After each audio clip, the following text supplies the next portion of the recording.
ध्यान से देखिए 10वां का पहला चैप्टर का है और एग्जाम में भी अक्सर एग्जाम में पूछते रहता है। यूक्लिड विभाजन एल्गोरिथम का प्रयोग कर 135 और 225 का कारा मासा ज्ञात करें। यानी 135 और 225 का तो मासा ज्ञात करना है, लेकिन एल्गोरिथम का प्रयोग करके, यानी 10वां का आपका पहला चैप्टर का है और अक्सर एग्जाम में पूछते रहता है। तो ध्यान से देखिए, सोल्व कीजिए। यहाँ से आपका चलते सोल्व करते हैं, तो सोल्व करते कारा 135 और आपका है 225 का मासा, यानी आपका इसका और इसका करा मासा ज्ञात है। यानी 135 और 225 का मासा पहले निकाल लीजिए। यहाँ से मासा लगाएंगे तो लगेगा कितना बार, एक बार, तो 135, यानी आपका घटेगा तो 0। यहाँ से पैसा लेगा तो 12, 12 में 3 जाएगा तो हो जाएगा 9, यानी 1 में यहाँ 1 जाएगा तो आपका हो जाएगा, कट जाएगा। अभी 90 में से लगाएंगे 135 में, यानी अब लगेगा कितना बार, 2 बार में ज़्यादा हो जाता तो लगेगा 1 बार, तो यहाँ से 1, यानी ये 90 हो जाएगा। ये आपका घटाएंगे तो यहाँ से ये आपका 5, यहाँ से उतरेगा 4, यानी आप लगाएंगे फिर 90 में 45 से, अब लगेगा 2 बार, तो 45 दूना 90, यानी हो जाएगा यहाँ से 90। ये आपका कट जाएगा, यानी आप कट जाएगा तो इसका मतलब ये 0 हो जाएगा। घटेगा 90 में 90 तो 0 या कट जाएगा। जब कट जाए 0 हो जाएगा तो आगे मासा नहीं लगता। उसके बाद आप लिखेंगे यूक्लिड विभाजन एल्गोरिथम से, यूक्लिड विभाजन एल्गोरिथम से लिखेंगे, एल्गोरिथम से। इसका मतलब जब तक हम मासा लगाते जाएंगे जब तक शेषफल 0 नहीं आएगा।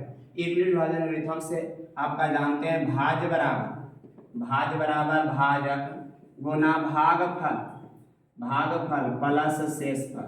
यहाँ से आपका लिखेंगे प्लस शेषफल या शेष लिखिए। आपका भाज है, देखिए पहला स्टेप में 225 बराबर भाजक है आपका 135 और गुना भागफल है 1 और प्लस शेषफल है 90 की, हो जाएगा 90।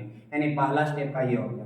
दूसरा स्टेप में ये भाज है 135 बराबर हो जाएगा ये आपका 90 और गुना आपका यहाँ से 1 और प्लस हो जाएगा 45 से। अगला स्टेप आइए, यहाँ से 90 और ये हो जाएगा कितना, 45 गुना 2 और प्लस हो जाएगा शेषफल 0। यहाँ से एक लंबे लिखेंगे, उसके बाद यहाँ लिख रहे हैं अतः यहाँ शेषफल शून्य है, अतः यहाँ शेषफल शून्य है, यानी यहाँ शेषफल शून्य है। यहाँ जब आए तो शेषफल शून्य है तो लिखेंगे अतः यहाँ शेषफल शून्य है। इसलिए भाग देने की क्रिया, इसलिए भाग देने की क्रिया समाप्त होती है।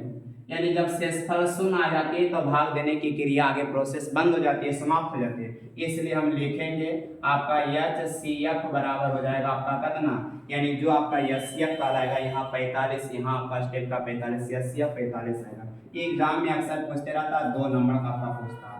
इसलिए आप मेहनत कीजिए और जारी रखिए, क्योंकि आप लोगों में क्या होता है कि लोग कहता है कि पैसे आएगा तो कुछ करेंगे, पैसा कहता है तू कुछ करेगा तो हम आएंगे, और तुम कहता है कि पैसा आएगा तो कुछ करेंगे। इसलिए आप कुछ कीजिए तो पैसे आएंगे। इसलिए प्रयास कीजिए कि आप मेहनत कीजिए और आगे के रिजल्ट बेहतर बरकरार कीजिए।